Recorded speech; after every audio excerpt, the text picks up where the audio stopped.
সালটা ছিল 2018। তখন মুক্তি পেয়েছিল থালাপতি বিজয়ের সিনেমার সরকার। সেই সিনেমাতে বিজয়কে রাজনৈতিক চরিত্রে দেখা যায়। তিনি তামিলনাড়ুর প্রতিষ্ঠিত রাজনৈতিক শক্তির বিরুদ্ধে লড়ে জিতে যান। আর এখন 2026 সাল, 8 বছরের ব্যবধানে সিনেমার সেই ঘটনাই চিত্রনাট্য ছাড়া বাস্তব হয়ে ফিরে এলো। সিনেমাটি মুক্তি পেয়েছিল 2018 সালের নভেম্বর। সেখানে তিনি সুন্দর রামাস্বামী চরিত্রে অভিনয় করেন। পর্দায় বিজয় কেবল তার ভোট দিতেই ভারত ফিরেছিলেন, কিন্তু ভোট কেন্দ্রে গিয়ে জানতে পারেন তার ভোট আরেকজন দিয়ে দিয়েছে।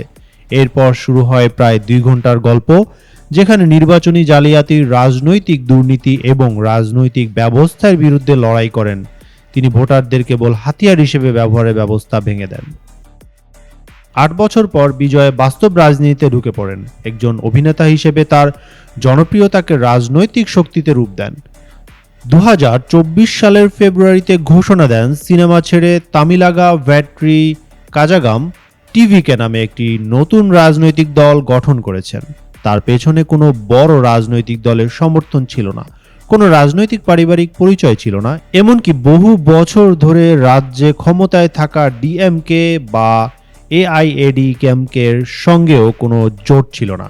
দল গঠনের পর থেকে নির্বাচন পর্যন্ত 2 বছরে টিভিকে যা কিছু করেছে তার সব চমকপ্রদ না হলেও বাস্তবভিত্তিক ছিল।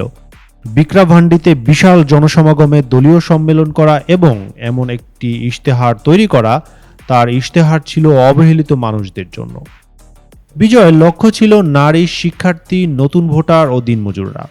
পিছিয়ে ছিল 2021 সালে প্রবল দাপটে ক্ষমতায় আসা ডিএমকে আর এআইএমডিকে নিজেদের রাজনৈতিক অস্তিত্ব টিকিয়ে রাখার লড়াই করছিল। এখানে উল্লেখ্য, এআইএডিএমকে 8 বছর আগে সরকার সিনেমা আটকানোর চেষ্টা করছিল। সিনেমাটি মুক্তির পর 2019 সালে ইলেকশন কমিশন অফ ইন্ডিয়া একটি উদ্যোগ নিয়েছিল। তারা এই সিনেমার মূল ধারণাটি ব্যবহার করে সচেতনতা তৈরি করে। কমিশন প্রচারণায় বলেছিল, যদি কারো নামে জাল ভোট দেওয়া হয় তবে তিনি আইনগতভাবে ব্যবস্থা নিতে পারবেন। সিনেমায় বিজয়ের চরিত্র সুন্দর রামাস্বামী 2018 সালে তামিলনাড়ুর মানুষের সামনে দাঁড়িয়ে একটি আহ্বান জানিয়েছিলেন, আপনারা ভোট দিতে যান, আপনার অধিকার আদায় করে নিন। আপনার অনুপস্থিতির কারণে কেউ যেন এটার অপব্যবহার না করে। তামিলনাড়ুর মানুষ তখন সিনেমাটি দেখেছিল, হাততালি দিয়েছিল। সিনেমাটি মুক্তির 8 বছর পর তামিলনাড়ু নির্বাচনে ভোটার উপস্থিতি ছিল 85.1%, যা একটি রাজ্যের বিধানসভা নির্বাচনের সর্বোচ্চ।